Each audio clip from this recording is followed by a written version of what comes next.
आएंगे तो अंगना सजाऊंगी। एक लंबे अरसे का इंतजार और राम भक्तों का संघर्ष आखिरकार काम आ ही गया। लगभग 500 सालों के बाद रामलला का वनवास खत्म होने वाला है और 22 जनवरी को रामलला अपने भव्य दिव्य मंदिर यानी कि विराजमान हो रहे हैं। रामलला की प्राण प्रतिष्ठा पर देखिए हमारी यह खास रिपोर्ट। सुमन बृष्टि नव संकुल भवन चले सुख कंद चढ़ी अटारिन देखहीन नगर नारी नरवंद। अर्थात आनंद कंद श्री राम जी अपने महल को चले, आकाश फूलों की वृष्टि से छा गया। ऐसा मनोरम दृश्य देखने के लिए त्रेता युग के बाद आज के युग में देखने को मिलेगा। अयोध्या धाम ही नहीं बल्कि देश का हर एक कोना कोना राममय हो रहा है। लोगों का उत्साह तब से और भी ज्यादा बढ़ गया जब से राम मंदिर का अयोध्या धाम में निर्माण कार्य आरंभ हुआ है। राममय वातावरण में जय श्री राम के नारे से राम की नगरी गुंजायमान हो रही है। कहीं ढोल नगाड़े तो कहीं गाजे बाजे के साथ लोग प्रभु राम के प्राण प्रतिष्ठा की खुशी का इजहार कर रहे हैं।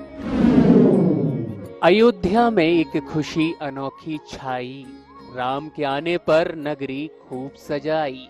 जन जन के आराध्य की प्रभु श्री राम की प्राण प्रतिष्ठा शुभ समय वर्षों बाद आ रहा है। लोग बेहद खुश हैं। सभी का कहना है वर्षों बाद अयोध्या में एक खुशी अनोखी छाई है। राम के आने पर सबने यह नगरी खूब सजाई है।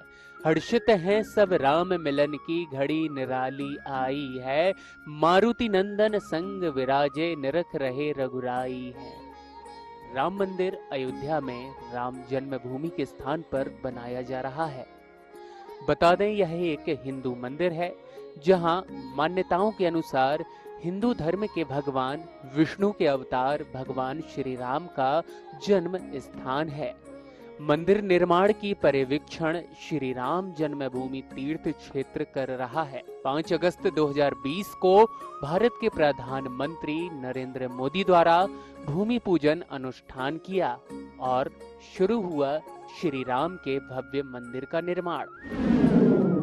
कलाकारों की कलाओं से दिया गया अयोध्या मंदिर को भव्य रूप। अयोध्या में बन रहे राम मंदिर में पिंक स्टोन का इस्तेमाल किया जा रहा है। इससे मंदिर परिसर में बनने वाले म्यूजियम, रिसर्च सेंटर, गौशाला और यज्ञशाला आदि को तैयार किया जा रहा है। जानकारों की माने तो यह पत्थर राजस्थान के बंशी पहाड़पुर से मंगवाया जा रहा है।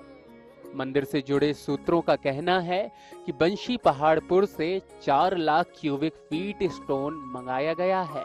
इसके अलावा मंदिर का परकोटा जोधपुर स्टोन से बनाया जा रहा है। साथ ही राजस्थान की मार्बल भी मंदिर बनाने में इस्तेमाल की गई है और मंदिर को आकर्षण का केंद्र बनाने वाले हस्तकलाओं की कलाकारी से श्री राम के स्वागत और मंदिर की भव्यता को अलग ही रूप देने का कार्य संपन्न हो चुका है। मंदिर की भव्यता में 4 चांद लगाने के लिए स्वर्ण द्वार लगाए जा रहे हैं। मंदिर की भव्यता में 4 चांद लगाने के लिए स्वर्ण द्वार लगाए गए हैं।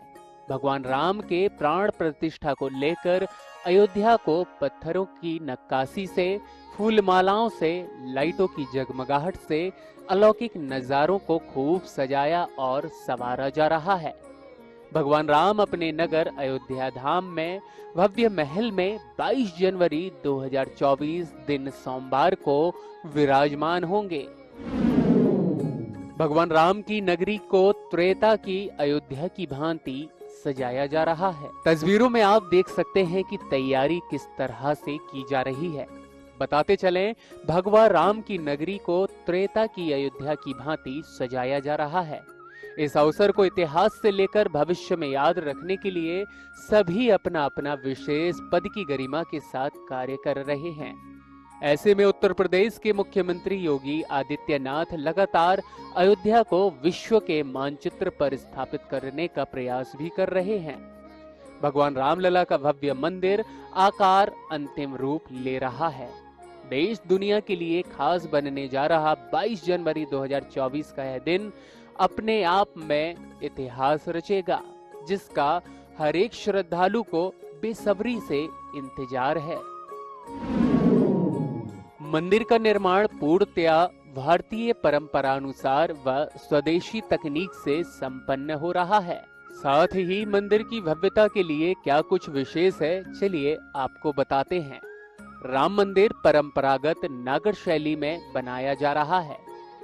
राम मंदिर की लंबाई की बात करें तो पूर्व से पश्चिम 380 फीट, चौड़ाई 250 फीट और ऊंचाई 161 फीट है। राम मंदिर 3 मंजिला बनाया गया है। साथ ही प्रत्येक मंजिल की ऊंचाई 20 फीट रखी गई है, जिसमें कुल 392 खंबे और 44 द्वार बनाए गए हैं। मुख्य गर्भगृह में प्रभु श्री राम का बाल रूप श्री राम लला सरकार का विग्रह होगा।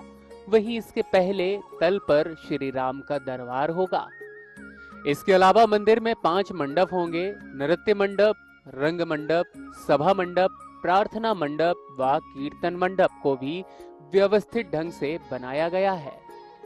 राम मंदिर में लगे खंभों और दीवारों में देवी देवता तथा देवांगनाओं की मूर्तियां उकेरी गई हैं।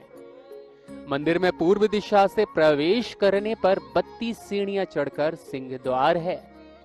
दिव्यांगजन एवं वृद्धों के लिए मंदिर में रैंप व लिफ्ट की व्यवस्था उपलब्ध कराई गई है।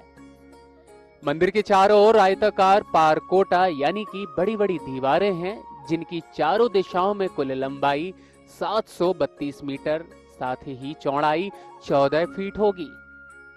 इन परकोटा के चारों कोनों पर सूर्यदेव, मां भगवती, गणपति व भगवान शिव को समर्पित 4 मंदिरों का निर्माण किया गया है। इसके साथ ही उत्तर भुजा में मां अन्नपूर्णा तो वहीं दक्षिणी भुजा में हनुमान जी का मंदिर बनाया गया है। मंदिर के समीप पौराणिक काल का सीता कूप विद्यमान किया जा रहा है। मंदिर परिसर में प्रस्तावित अन्य मंदिर महर्षि वाल्मीकि, महर्षि वशिष्ठ, महर्षि विश्वामित्र, महर्षि अगस्त्य, निषाद राज, माता शबरी व ऋषि पत्नी देवी अहिल्या को समर्पित किए जा रहे हैं। दक्षिण पश्चिम भाग में नवरत्न कुबेर टीला पर भगवान शिव के प्राचीन मंदिर का जीर्णोद्धार किया गया है, जहां जटायु प्रतिमा की स्थापना की गई है। मंदिर के निर्माण में लोहे का प्रयोग नहीं किया जा रहा है, जिसके चलते वहां की धरती के ऊपर बिल्कुल भी कंक्रीट भी नहीं है। मंदिर के नीचे 14 मीटर मोटी रोलर कॉम्पैक्टेड कंक्रीट यानी कि आरसीसी बिछाई गई है, जिसे कृत्रिम चट्टान का रूप दिया गया है। वहीं मंदिर को जमीन की नमी से बचाने के लिए 21 फीट प्लिंथ ग्रेनाइट से तैयार किया गया है। मंदिर परिसर में स्वतंत्र रूप से sewer treatment plant, water treatment plant, अग्निशमन के लिए जल व्यवस्था तथा स्वतंत्र पावर स्टेशन बनाए गए हैं, ताकि बाहरी संसाधनों पर न्यूनतम निर्भरता रहे।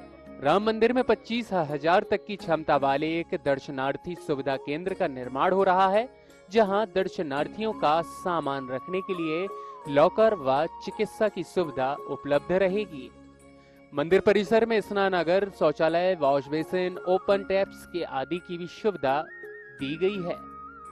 राम मंदिर का निर्माण पूर्णतः भारतीय परंपरानुसार व स्वदेशी तकनीक से हुआ है। साथ ही पर्यावरण और जल संरक्षण का भी विशेष ध्यान रखा गया है, जिससे कुल 70 एकड़ क्षेत्र में 70% क्षेत्र हमेशा हरा भरा ही रहेगा।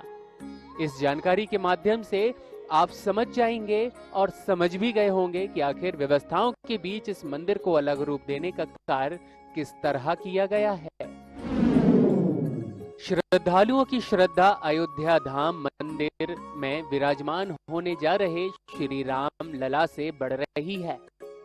इस तरह की व्यवस्था के साथ देश भर में श्रद्धालुओं की श्रद्धा अयोध्या धाम के पावन भव्य मंदिर में विराजमान होने जा रहे श्री राम लला से बढ़ती जा रही है। प्रधानमंत्री नरेंद्र मोदी की उपस्थिति में विशेष शोभा यात्रा निकाली जाएगी, जिसमें देश के 3000 कलाकार मुख्य रूप से शामिल होंगे। प्रभु श्री राम से जुड़ी मूर्तियों का आकर्षण तरीके से प्रदर्शन किया जाएगा। कार्यक्रम में संत समाज की गरिमामयी उपस्थिति से अयोध्या धाम में देश विदेश के कथावाचक आराध्य मर्यादा पुरुषोत्तम श्री राम भगवान पर प्रवचन भी करेंगे, जिसमें श्री राम भद्राचार्य, चिन्मयानंद बापू, महंत राम दिनेश आचार्य, देवकी नंदन, अवधेशानंद जैसे दिग्गज संत प्रवचन देंगे। धूमधाम से अयोध्या धाम में तैयारी शुरू। दूर दूर से श्रद्धालु समर्पण की भावना से अपना सहयोग अयोध्या धाम में प्राण प्रतिष्ठा कार्यक्रम के लिए दे रहे हैं। कहीं से 108 फीट लंबी अगरबत्ती आराध्य को समर्पण की भावना से लाई जा रही है, तो कहीं अयोध्या धाम की रोशनी को जगमगाहट रूप देने के लिए क्विंटलों मिट्टी से दिए को बनाया जा रहा है। वहीं 1111 शंखों से शंखनाद से वर्ल्ड रिकॉर्ड बनाने को श्रद्धालु तैयार हैं। यादगार लम्हों को बनाने के लिए श्री राम के दरबार के लिए कई किलोमीटर की चल यात्रा महीनों पहले राम के नाम से श्रद्धालु शुरू कर चुके हैं। प्राण प्रतिष्ठा के दिन घरों में दिए जलाकर दिवाली मनाने का संदेश अक्षत वितरित कर राम भक्त दे रहे हैं। श्री राम जी की प्राण प्रतिष्ठा के पावन दिन को धार्मिक बनाने के उद्देश्य से 22 जनवरी 2024 को लोग अपने अपने घरों में दिए जलाकर दिवाली मनाएं। यह संदेश राम भक्तों के द्वारा गली मोहल्लों चौराहों में अक्षत वितरित करते हुए दिया जा रहा है। साथ ही अयोध्या धाम में इस दिन को खास बनाने के लिए तकरीबन 4000 संत को निमंत्रण के साथ देश भर से 4000 संतों को बुलाया जा रहा है।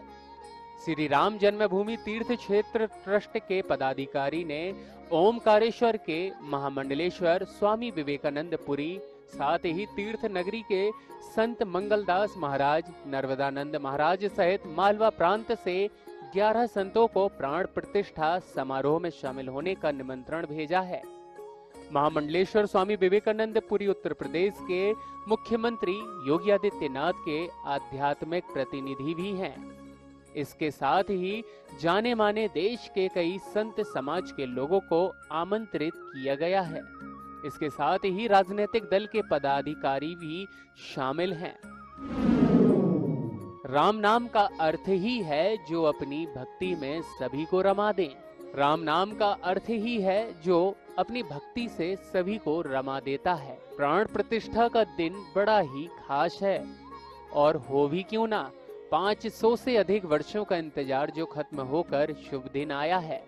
स्थानीय लोगों व आम जनमानस की अंतरात्मा में उत्साह कुछ इस कदर है कि हर वर्ष आने वाली 22 जनवरी को राम पर्व के रूप में पूरा देश मनाए, त्योहार को दिल से मनाए। यादगार बनाने के लिए 22 जनवरी को श्रद्धालुओं के द्वारा उपवास रखकर भगवान आराध्य श्री राम के अयोध्यागमन पर स्वागत किया जाएगा। कहीं कहीं श्रद्धालुओं के द्वारा दिन रात भजन कीर्तन का आयोजन किया जाएगा।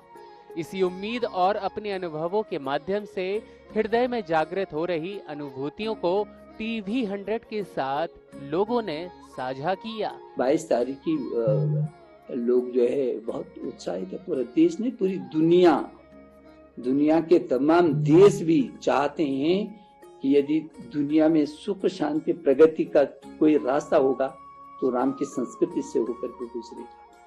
इसलिए उत्तराखंड की धरती भी तो राम की ही धरती है। राम तो यहीं पर आए थे। आपको तो मालूम है कि रघुनाथ मंदिर जो देवप्रयाग में, वहाँ उन्होंने विश्राम किया, फिर चले गए। राम ने जो रावण को मारने के बाद भगवान शंकर की तपस्या की थी, और चंद्रशिला में राम ने, चंद्रशिला जो तुंगनाथ के टॉप में है, वहां पर राम ने तपस्या की।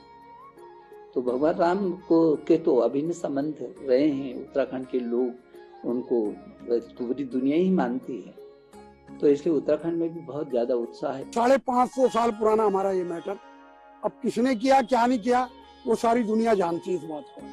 लेकिन जो है आज उससे बड़ा त्योहार का दिन ही नहीं हो सकता। जैसे रामनवमी हर साल आती है, तो मेरा तो ये धारणा, मेरी अपनी व्यक्तिगत सोच है कि ये मनाना चाहिए, और इतना मनाना चाहिए नहीं कि उसी दिन ये 2024 में ही आप मनाएं। मैं तो कहता हूँ वर्तमान समय में ये ऐसी डेट फिक्स हो जाए कि हर जो है 24 तारीख को जो भी सन बदलेगा, जैसे 2024 में होना है 25 आए, 26 आए, 27 आए, तो ये नहीं कि जैसे जिस तरह से हम दिवाली हर वर्ष मनाते हैं, होली हर वर्ष मनाते हैं, इसी तरह इस त्योहार के रूप में जो है इस फंक्शन को जो है मनाया जाए। और हमारे यहाँ हमने भी अपने यहाँ कार्यक्रम रखा है, खुद मैं सुंदरकांड का पाठ संगीतमय ढंग से होगा। 500 सालों के वनवास के बाद भगवान श्री राम हमारे अयोध्या में आ रहे हैं।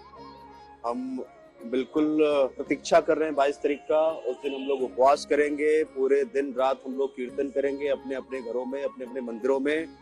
और हमारी बहुत पुरानी आस है जो आज पूरी हो रही है।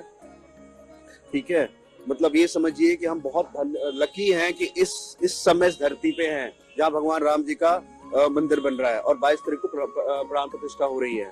ठीक है, मतलब ये समझिए हम तर गए हम शुद्धवासी, जीवन धन्य हो गया हमारा। हम लोग गोरखपुर के हैं, मतलब एक तरह से कैसे अवधि है हम लोग। ठीक है, तो हमारा जीवन धन्य हो गया। हम ये चाहते हैं कि राम मंदिर में जो भी राम प्रतिष्ठा हो रही है उसका प्रचार अच्छी तरह से हो और उसे लोग अच्छी तरह से ही निभाएं। और हम चाहते हैं कि हर साल इसी दिन इसी समय पे इनका उसी तरह से जन्मदिन मनाया जाए। और हम ये कई सालों से चाहते थे कि अयोध्या में राम मंदिर का निर्माण हो और अब ये इच्छा हमारी सबकी पूरी हो रही है। राम कृपा से ही ये कार्य पूर्ण हो रहा है। जय श्री राम। अयोध्या धाम में राम कथा, प्रवचन, रामलीला जैसे कार्यक्रम 25 मार्च 2024 तक चलेंगे। रामलला की प्राण प्रतिष्ठा के लिए अयोध्या के निर्माणाधीन राम मंदिर में तैयारियां जोरों पर हैं। 22 जनवरी को कई खास कार्यक्रम होने जा रहे हैं। इसके बाद 2 महीनों तक अयोध्या में खास कार्यक्रम आयोजित किए जा रहे हैं, जो कि 25 मार्च 2024 तक चलेंगे। इस दौरान अयोध्या में राम कथा, प्रवचन, रामलीला के साथ खास कार्यक्रम आयोजित किए जाएंगे, जिसके लिए उत्तर प्रदेश के संस्कृति एवं पर्यटन विभाग द्वारा तैयारियां कर ली गई हैं। वहीं रामलला के निर्माणाधीन भव्य मंदिर में भी खास तैयारियां देखने को मिली, जो कई विशेषताओं से सुसज्जित है। साथ ही राम के इस पावन पर्व के रूप में मनाए जाने को लेकर 22 जनवरी का दिन युगों युगों तक याद रहेगा। इसी उम्मीद और आशाओं से सब उस दिन के इंतजार के साथ राह तक रहे हैं। टीवी 100 के लिए शुभम सोनी की खास पेशकश।